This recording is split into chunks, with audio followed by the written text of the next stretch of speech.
chapter 8, the prophet is told to make a poster.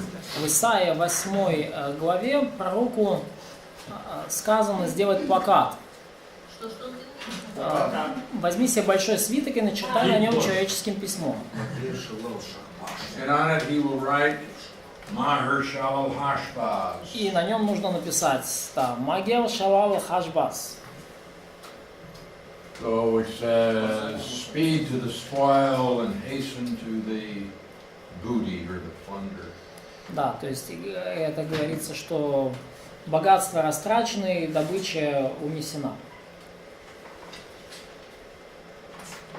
And what he is doing is, again, announcing that there will come an invasion of the land.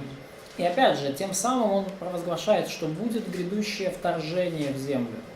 In verse 3, Поскольку в 3 стихе I went to the prophetess, she conceived, bore a son. я приступил к пророчице, и она зачала.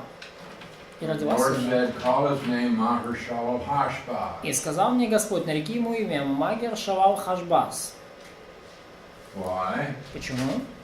Because before the child shall have knowledge to cry, my father and my mother, Но прежде, нежели дитя будет уметь выговорить «Отец мой, мать моя», which means the child's not going to be very old. то есть это значит, что ребенок не сильно вырастет. I mean, how old is a child before it can say mama? Сколько лет ребенку, когда он может сказать «мама»? Year and a half, usually, at max. Oh, much earlier than that. Обычно намного раньше. 6 months, 7 months. Yeah. Да, 6-7 месяц. Well, anyway, Ну так или иначе. early age. В очень раннем возрасте. I said before that, the riches of Damascus and the spoil of Samaria will be taken away by the king of И Assyria. говорится, что вот еще прежде, чем это случится, богатство Дамаска и добыча самарийские понесут перед царем ассирийским.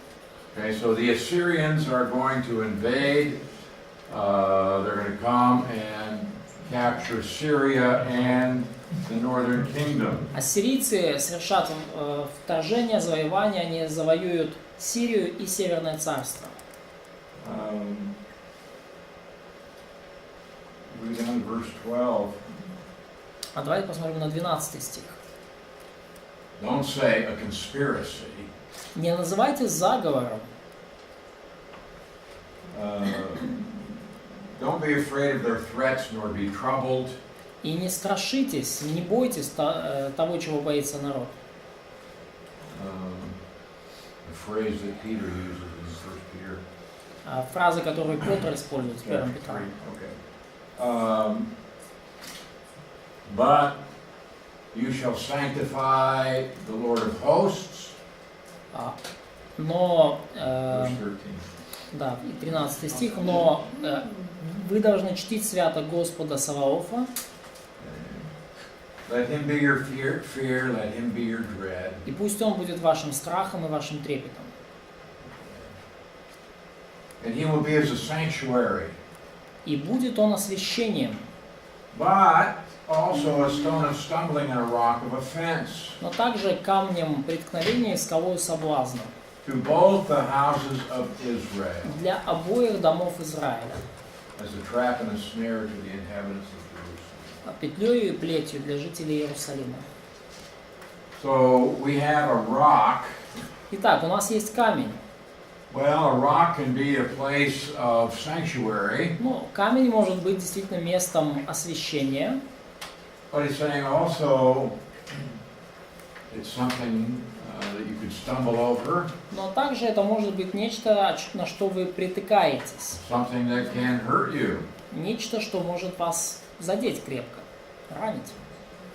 You know, we find this also in 1 Peter 2:6 and following. Но мы это видим также в 1 Петра 2:6 и далее. Peter quotes from this chapter. Петр цитирует из этой главы. But he's saying that Но он говорит, что if you want to trust the Lord, He's если, going to be a blessing. If you don't, then you're going to be hurt. если вы доверитесь Господу, то будет благословение и освящение. Но если нет, то вам будет больно, вы будете ранены.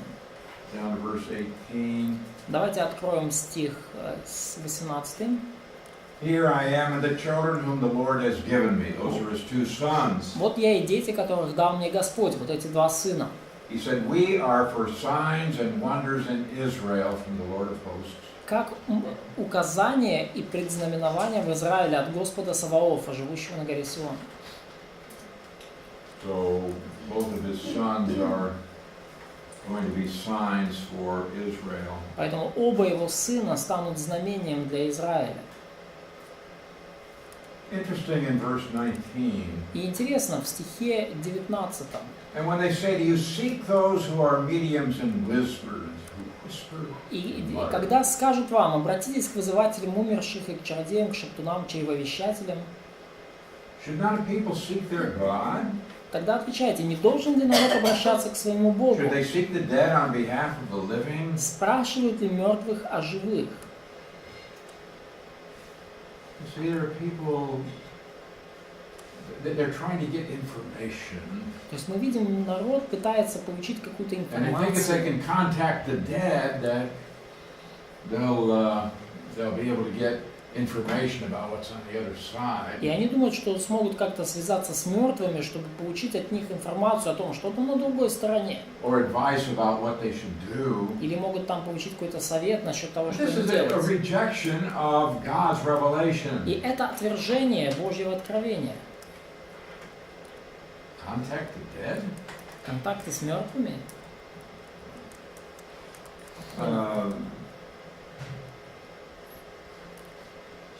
So he says, to the law and to the testimony. И он говорит, что к Господу обращайтесь к закону и к откровению. If they don't speak according to this word, it's because there's no light in them. Если они не говорят как это слово, то нет в них света. People are always wanting something that God hasn't provided. Люди постоянно хотят чего-то, что Бог им не дал. In verse 22, they'll look to the earth and see trouble and darkness, gloom and anguish, and they'll be driven into darkness. Стих 22. «И взглянут вверх, и посмотрят на землю, и вот горе и мрак, и густая тьма, и будут повержены во тьму». Nevertheless, the gloom will not be upon her who is distressed. Но не всегда будет мрак там, где он сгустел. As when at first he lightly esteemed the land of Zebulun and the land of Naphtali. И 9 глава 1 стих. «В прежнее время умолила землю Завулонову и землю Нефалимову». Where is that? Где это? That's Galilee. Это Галилея. Okay, that's in the northern kingdom. Это в Северном царстве. And afterwards more heavily oppressed her by the way of the sea beyond Jordan in Galilee of the Gentiles. Но последующее возвеличит приморский путь за Иорданскую страну, Галилею языческую. Jesus went there, Matthew 4:14.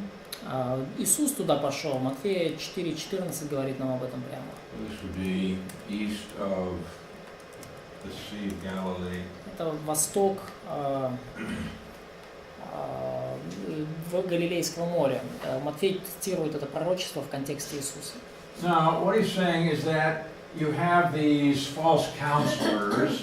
И что здесь говорится? Что у вас есть вот эти все ложные советники. And all they can give is gloom. И все, что они могут вам предложить, это темнота, тьма. But the people in Galilee, in Israel, who experienced the Lord's discipline, they could enjoy glory. Но люди в Галилее, в Израиле, в Северном Царстве, которые пережили на себе божественную дисциплину, они увидят свет Божьей славы. And even when people had lost all hope, God will still bring light. И даже когда люди потеряли всякую надежду уже, Бог все равно даст свет. Now, Galilee was the first place in Israel to be invaded by the Assyrians. И Галилея — это первое место в Израиле, куда пришли ассирийцы с нападением. And Galilee really had become a melting pot. There were a lot of Gentiles who would come to live there. И Галилея вообще стала таким котлом, сборной солянкой, где разные народы языческие смешивались друг с другом. And there was a highway that went all the way from Assyria down through the land of Israel and into Egypt. И была дорога, такое шоссе, вы сейчас сказали, которое шло из Ассирии, вот через Израиль и прямо в Египет.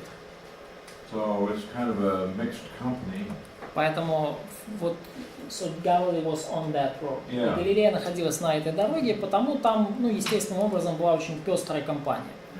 You have this area in Galilee. Но вот есть эта область в Галилее. People have lost all hope, but they are going to see light. Light's going to come there. Люди утратили всякую надежду, но они увидят свет. Свет придет туда.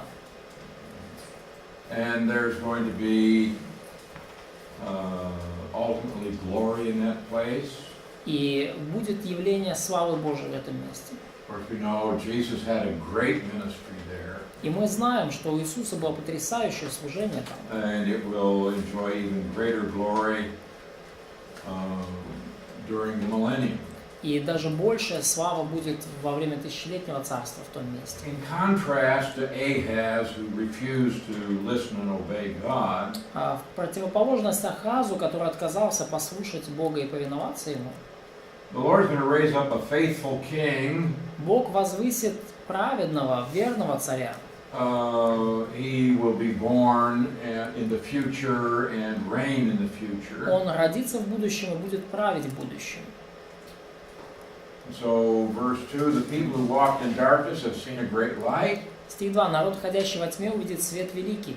Those who dwelled in the shadow of death, upon them a light has shined. На живущих в стране тени смертной свет воссияет. Now again we have one who is the centerpiece of the prophecy, who gives future hope. И опять же мы видим кого-то, кто является центром, фокусом всех пророчеств, и вот этот кто-то принесет в будущем надежду. So light would come to those who lived in a dark land. Итак, свет снизойдет на тех, кто живет в темной земле. And he would enlighten them by bringing new light to them. И он просветит их, принеся им новый свет. Even though they didn't deserve it. Даже несмотря на то, что они этого не заслужили. So this is a revelation about the future. И это откровение о будущем. And this is compared to the unreliable prediction of the mediums and the wizards. И это сравнивается с ненадежными предсказаниями вот этих всех гадателей, чревовещателей и так далее. They give their prophecies and it's gloom, it's dark. Они дают вот свои пророчества, и это тьма, туман, ничего не понятно. But God is going to bring one who will give them light. Но Бог даст того, кто принесет свет. And we see this darkness and light motif many times. И очень много раз мы видим вот этот мотив, контраст между светом и тьмой.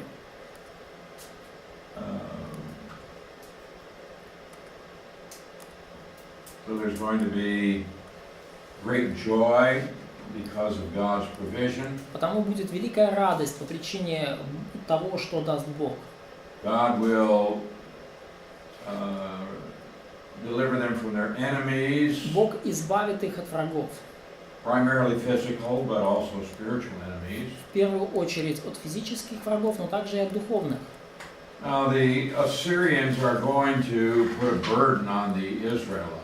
Ну, ассирийцы вообще-то они возложат бремя тяжелое на израильтян. But God will break that burden. Но Бог разобьет, снимет это ярмо, это бремя. And it's going to be something done entirely by God. И это будет нечто, что Бог совершит сам, целиком и полностью. Just as when God broke the yoke of Midian.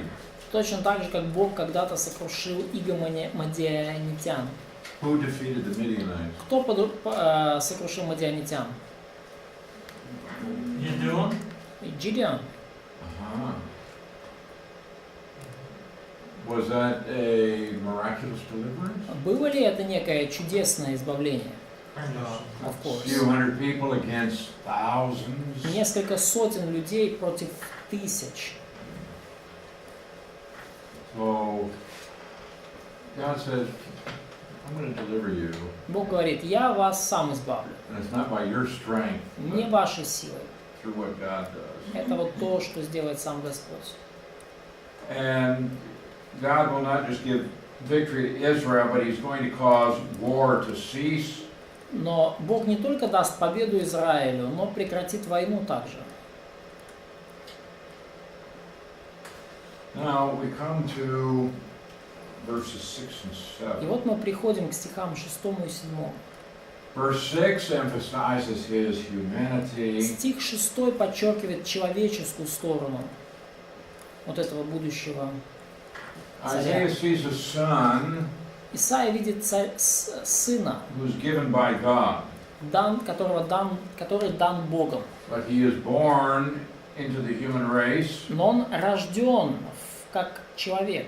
and of course specifically into the Jewish world. Ну и, конечно же, конкретно он рожден в еврейский мир, в еврейский народ. So when it says unto us a son is given, this emphasizes a unique gift from God. Поэтому вот эта фраза «сын нам дан», она подчеркивает уникальность вот этого Божьего дара.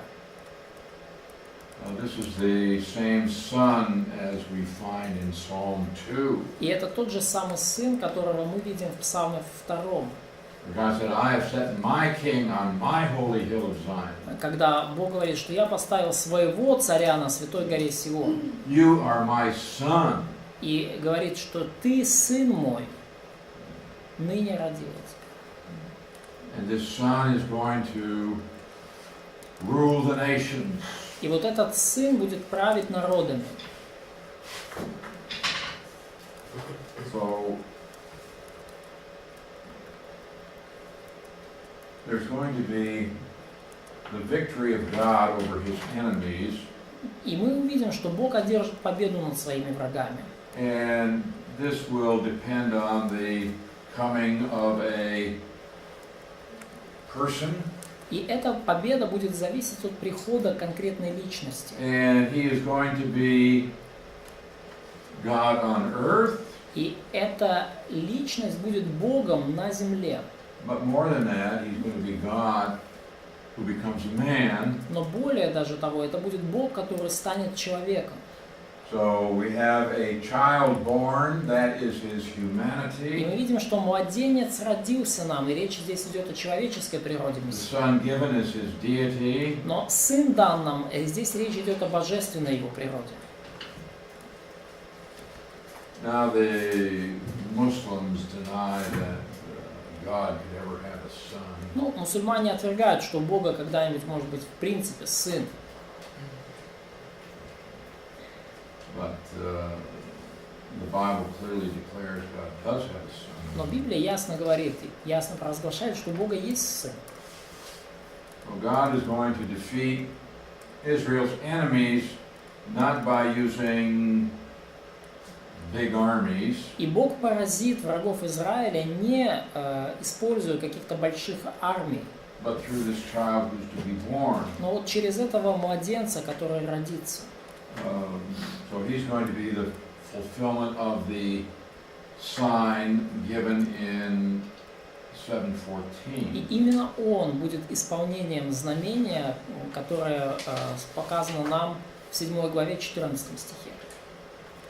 All right, now this son, Хорошо, и вот этот сын, the child to be born, is Вот это- given ребенок, который 4 names. рожден, или сын, который нам дан, у него есть 4 имени.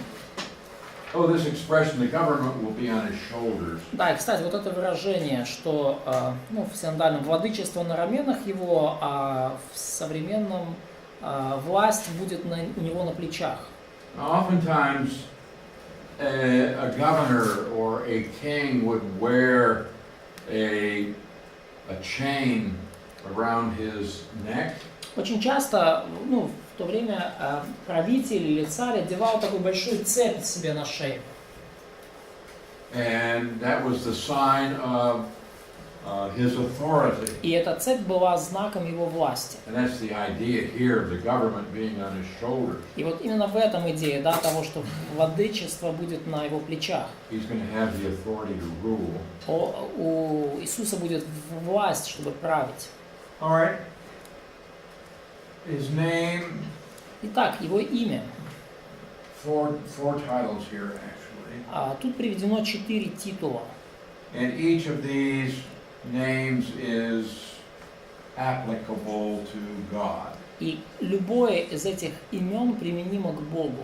First of all, he is called Wonderful Counselor. Во-первых, он назван чудным советником. Now, in some translations, such as you have here, В некоторых переводах, например, в синодальном, you have a comma between Wonderful and Counselor. есть запятая между чудный и советник. Не должно, да? So it shouldn't be there, yes. Well, we'll talk about that, but you see here it doesn't. Но мы поговорим еще, но здесь нету, например, запятой в украинском, да? Дивный порадник. Ну, нигде нету, только в синодальном. It should be taken together with counselor. Но вообще слово чудно должно стоять вместе с советником. Now there are some words in Hebrew that are used only of God and never used for men. И есть некоторые слова в иврите, которые используются только в отношении Бога и никогда не используются в отношении к человеку. Another word, one of those words is pele, И одно из этих слов это слово пейле, translated here as wonderful. переведено здесь как чудный. Now, in our languages, the word wonderful can be used for many things. В нашем языке слово чудный, чудесный может использоваться в отношении многих очень вещей. But in Hebrew, it is only used for God. Но в иврите это слово используется только в отношении Бога. There is nothing else wonderful except God Ничто другое не может быть чудным, чудесным, кроме Бога. when this word is used. И это особенно актуально, когда используется это слово. So his counsel is going to go beyond mere human wisdom. Поэтому его совет, вот этого чудного советника, он будет куда больше, чем просто обычная человеческая мудрость. The second name here is Mighty God. Второе имя здесь это крепкий Бог, So this one who is Бог сильный. born and given, Это тот, кто рожден, кому при рождении дана he will сила. possess all the power of God.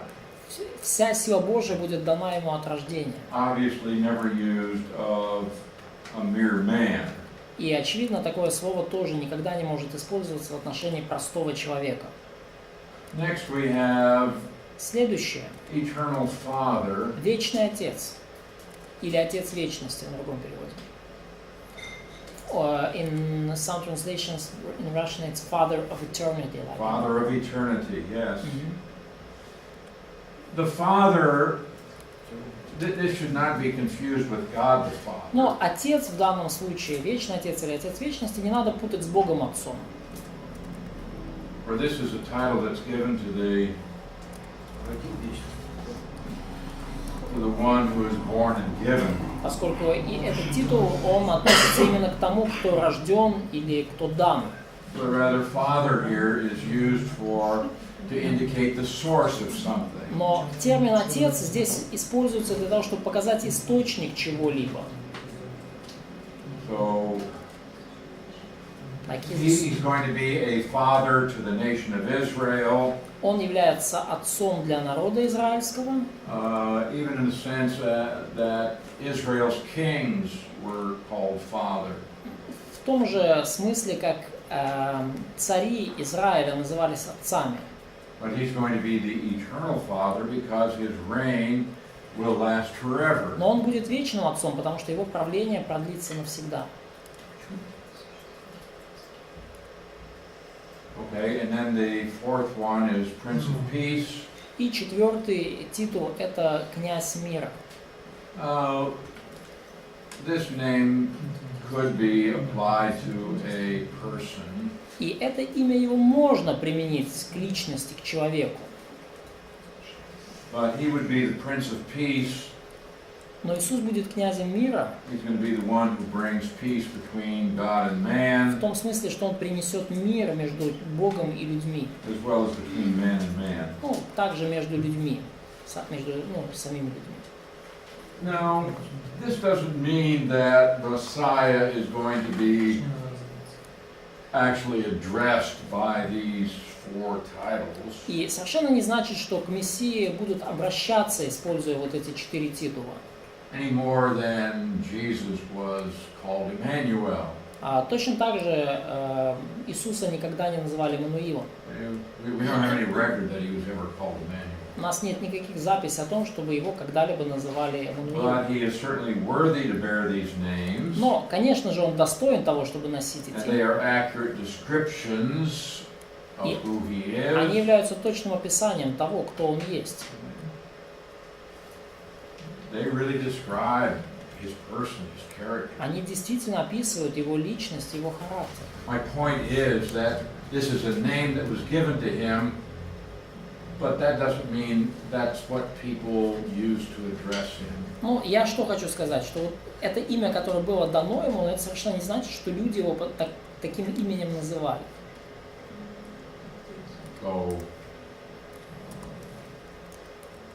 but these are titles that are applied to him and give us an accurate picture of who he is. Но это титулы, которые вполне применимы к нему и которые дают очень достоверное описание того, кто он.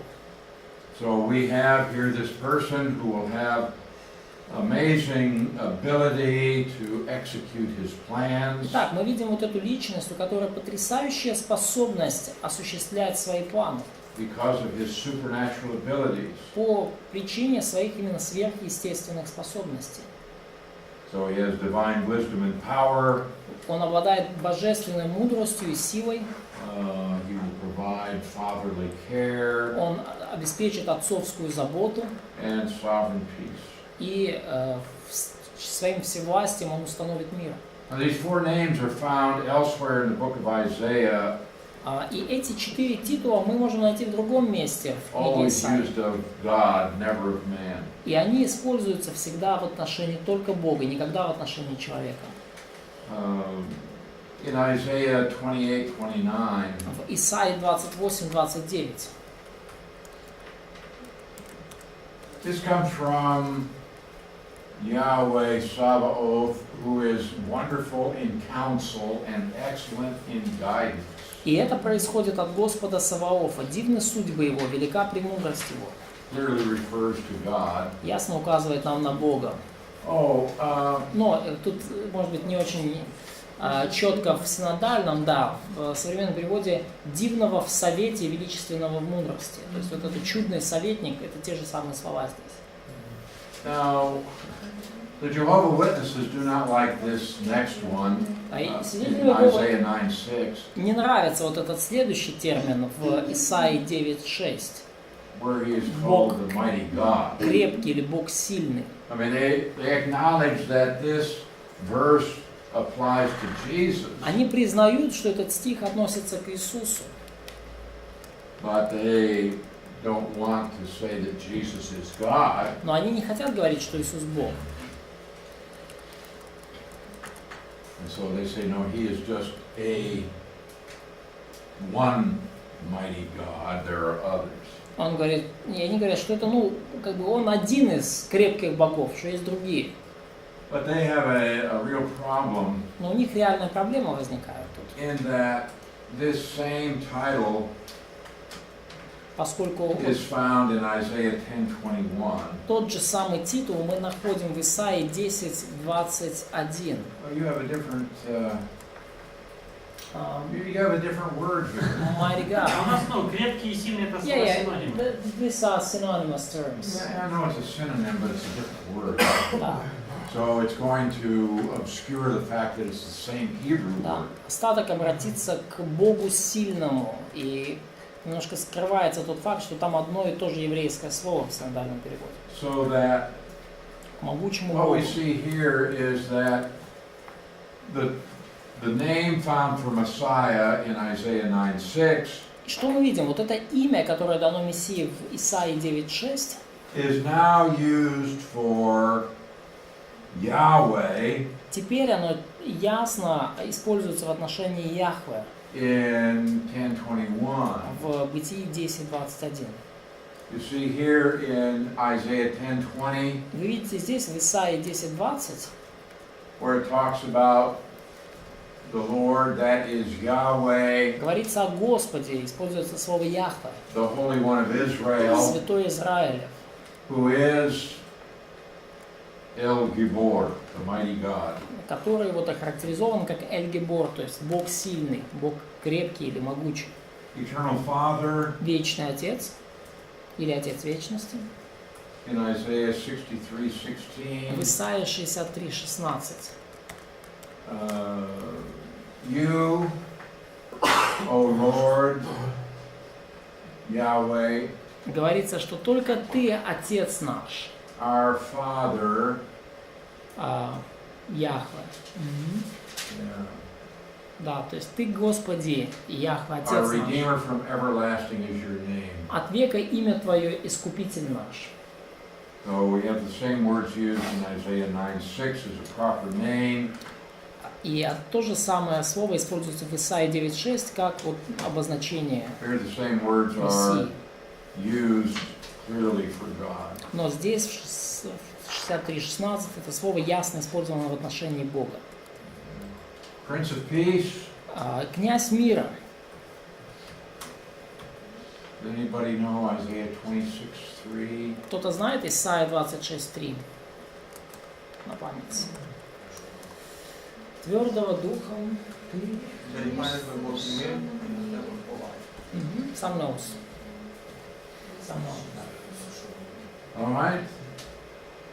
It says,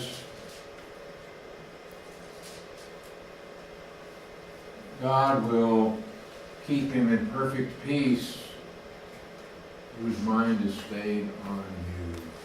Говорится, что Бог хранит в совершенном мире того, кто твердый духом. So we have here the promise of perfect peace for those who are focused on God. И здесь мы видим обещание о совершенном мире для того, кто фокусируется на Боге. And this is attributed to God.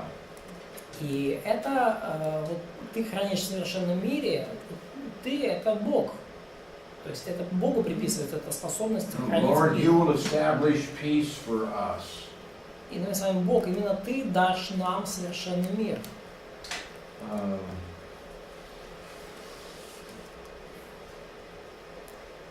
Yeah, trust ye in the Lord forever, for the Lord Jehovah is everlasting strength. Да, Исайя 26:4, да, уповайте на Господа вовеки, ибо Господь Бог есть творение вечное. All right. In Isaiah 9:7, Хорошо, в Исаии 9:7 we see that this child who is born, the son who is given, is the Messiah. мы видим, что вот этот рожденный младенец и данный нам сын – это Мессия. For we see he is the one who will sit on the throne of David. Поскольку именно он воссядет на престоле Давида. Of the increase of his government and peace there will be no end. Умножению владычества его и мира нет предела. Upon the throne of David and over his kingdom, На престоле Давида и в царстве его. order it, establish it with judgment and justice from that time forward, even forever. Чтобы ему утвердить его и укрепить его судом и праведностью отныне до века. And notice that it is the zeal of Yahweh Sabaoth who accomplishes И this. говорится, что ревность Господа Саваофа соделает это. So this verse is a reaffirmation of the Davidic covenant И вот этот стих – это повторение Давидова завета, found in 2 Samuel 7 который мы находим во 2 Царстве 7 главе and in 1 Chronicles 17. и во 2 Паралипоменон 17. Now in the Davidic covenant, God promised David four things. И в Давидовом завете Бог пообещал Давиду 4 вещи. Okay, house, kingdom, throne, Дом, царство, престол и And? descendant, seed. a son, Да, yes. сына, потомка. So this house, kingdom, and throne will be maintained eternally by the everlasting Son. И вот это царство, престол и дом, они будут утверждаться благодаря вот этому вечному Сыну. So Isaiah 9, 6, and 7 are very important. Поэтому Исаии 9 глава 6-7 стих весьма важны нам. They teach that Messiah would be a king. Они учат нас тому, что Мессия будет царем. He'll be both God and Он man. будет и Богом, и человеком. And he must also appear prior to 70 AD И что он также должен появиться до 70-го года нашей эры. because of the requirements of the Davidic covenant and the destruction of the temple. По причине требований Давидова завета и по причине уничтожения храма. What we see also is that the increase of this government is different from any other government. И мы также видим, что вот это умножение владычества его, оно будет происходить совершенно иначе, чем обычно происходит умножение владычества. Most governments increase through war, but this one grows through peace. Большинство правительств умножают владычество через войну, но этот царь будет умножать владычество через мир. And this is going to come to pass because of the Lord of the armies. И это произойдет благодаря Господу Саваофу, Господу армии. And therefore it is certain to happen. И потому это наверняка случится. Go on to chapter 11. И давайте посмотрим 11 главу. There shall come forth a rod from the stem of Jesse. В 11 главе говорится, что произойдет отрасль от корня Иисеева. Who is Jesse? Кто такой Иисей? Father of David. And father of David. Отец Давида. And so we have numerous references to Jesse. И многократно указывается в Писании на Иисея.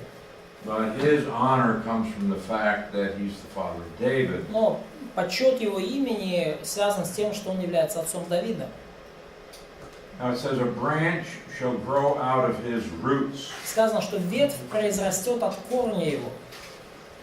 This is a title for Jesus. He is called the branch. И вот это еще один титул для Иисуса. Его назван ветвью.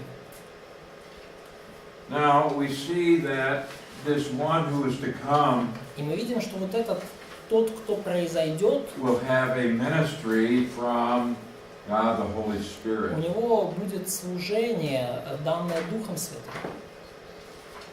So on him will rest the Spirit of Yahweh. И почиет на нем Дух Господень.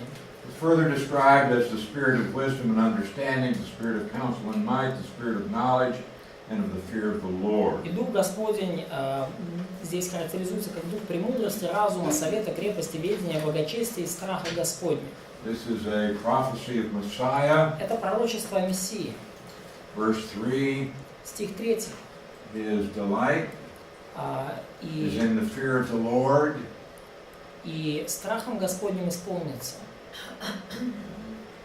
In the Old Testament, it's found some 26 times. А в Ветхом Завете вот эта фраза «страх Господень» встречается 26, yes? Yeah. 26 раз. I mean, that particular expression, fear of the Lord. Именно вот это конкретное выражение «страх Господень». But there are numerous others where it just talks about fear of the Lord.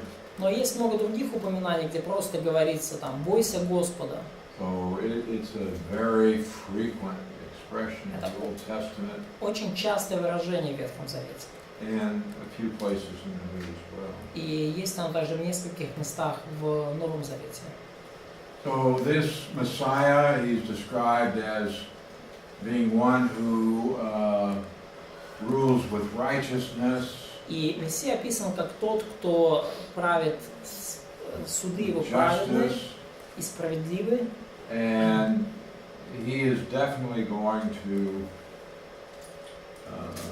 take care of evildoers, eliminate them. Он однозначно расправится с делателями зла, со злодеями, он удалит их, поразит их, убьет нечестивого.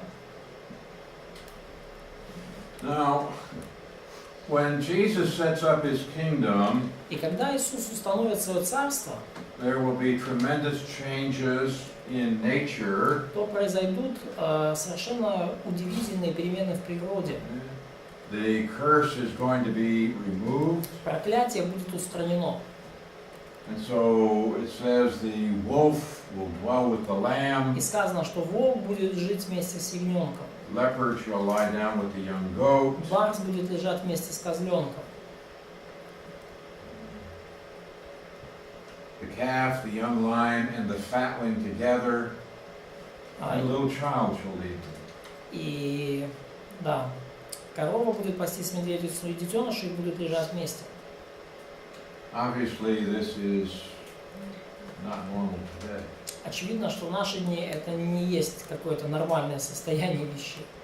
You don't send your children out to play with the wolves and the leopards. Вы не посылаете ваших детей, пойди, поиграйся там в песочнице с барсиком, ну, с реальным барсом, Okay? с волчонком. The cow and the bear shall graze. Да, и да, как корова будет пастись с медведицей, The lion shall eat straw like an ox. и лев, как волк, будет есть солому. Now what, if you stop and think about that, Если вы остановитесь, немножко подумайте об it's этом, going to require a tremendous change. то для того, чтобы это случилось, потребуются потрясающие, удивительные перемены. Lions can't chew grass. Львы просто не могут пережевывать траву, They're going to need a different kind of stomach to be able to process и it. им нужен другого вообще типа желудок, чтобы эту траву переваривать. And different teeth. In verse 8, the nursing child will play by the cobra's hole, Стих 8. И младенец будет играть над норою аспида, то есть and кобра. the weaned child shall put his hand in the viper's den. И дитя протянет руку свою на гнездо You're змеи. going to tell children, go play with the snakes. Вы обычно тоже, вы не говорите своим детям, иди со змейкой там поиграйся. Especially poison ones. Особенно с ядовитыми змеями. It says, they shall not hurt nor destroy in all my holy mountain. И здесь сказано, не будут делать зла и вреда на всей святой горе моей. For the earth shall be full of the knowledge of the Lord as waters cover the sea. Ибо земля будет наполнена ведением Господа, как воды наполняют море. Right? And we see that this is Messiah. In that day there will be a root of Jesse who will stand as a banner to the people. И мы видим, что здесь опять говорится о Мессии, что вот корень Иисеев станет как знамя для народов. 10 стих. Gentiles shall seek him, Язычники обратятся к нему. so that Jesus is the Savior of all men, Потому Иисус будет спасителем всех людей, not just Jews. не только евреев. It will come to pass in that day that the Lord will set his hand again the second time to recover the remnant of his people who are left. И будет в тот день Господь снова прострет руку свою, чтобы возвратить себе остаток народа своего, какой останется. His people are going to be drawn from all over the places that they have been scattered under the fifth cycle of discipline. И вот эти люди, они вернутся из тех мест, где рассеялись в результате 5 циклов дисциплины. And in that day you will say, "O Lord, I praise you. You were angry with me, but your anger is turned away and you comfort me." И 12 глава, 1 стих говорит, что «И скажешь в тот день, славлю Тебя, Господи, Ты гневался на меня, но отвратил гнев Твой и утешил меня». Behold, God is my salvation. I will trust and not be afraid. Вот Бог спасения мое, уповаю на Него и не боюсь. For Yah, the Lord, is my strength and my song, and it has become my salvation. Ибо Господь, сила моя и пение мое Господю, и Он был мне во спасение. Therefore, with joy you will draw waters from the wells of Yeshua. И в радости будете почерпать воду из источников Иешуа. Right now, he's going to begin a series of prophecies against the nations. И с этого места начинается серия пророчеств против народов. Now, in chapter 13, В 13 главе against Babylon, пророчество или бремя о Вавилоне. the amazing thing about this is that Isaiah is writing in the 8th century Что здесь потрясает, это то, что Исаия пишет еще в 8 and столетии into the 7th century. и в 7 столетии. And Babylon is not a great nation at this time. И в этот момент Вавилон еще не является великим народом. But nevertheless, he gives a prophecy about Babylon, which will become a world ruling power. Но тем не менее, Исаия дает пророчество о Вавилоне, которое станет мировой державой, ведущей мировой державой. This is one reason why people don't like Isaiah. Вот одна из причин, по которым люди не любят книгу He's Исаии. talking about things hundreds of years before they happen. Исаия говорит о вещах каких-то за сотни лет до того, как они случились. And when you get down to verse 17, Когда мы доходим до 17 стиха, I will stir up the Medes against them. вот я подниму против них медян. Only God could make this kind of prophecy. Только Бог может такого рода пророчества давать. If you read other so-called prophecies, Если вы читаете другие так называемые пророчества, they might talk about something that's going to happen in the future. они могут говорить о чем-то, что случится в далеком будущем. Okay, well, there will be a great power that arises somewhere in the east. Восстанет какая-то великая мировая держава где-то на востоке. But then another nation in the east will come and destroy. Но потом другой народ на востоке тоже восстанет и уничтожит первый. But here we have specific names. Но здесь мы видим конкретные имена. So we have Babylon going to become a great power, but they're going to be destroyed by really a much inferior power called the Medes. И мы здесь видим, что говорится четко, Вавилон станет ведущей мировой державой, но чуть позже он будет уничтожен намного менее значимой державой, то есть медянами. Saddam Hussein. Да, Саддам Хусейн. Yeah, he tried to rebuild ancient Babylon. Саддам Хусейн пытался восстановить древний In Вавилон. fact, he went in there and erected any number of big buildings. Он туда даже вот отправился, воздвиг много больших сооружений. And he said, I am the second Nebuchadnezzar. Он даже себя провозгласил вторым Навуходоносором. But he spent a lot of money there, but Он потратил там много денег, people don't live there. No, I mean, люди they have a так- few nomads. там не жили, может быть там несколько таких бесхатькив и, ну, как бы прижились, но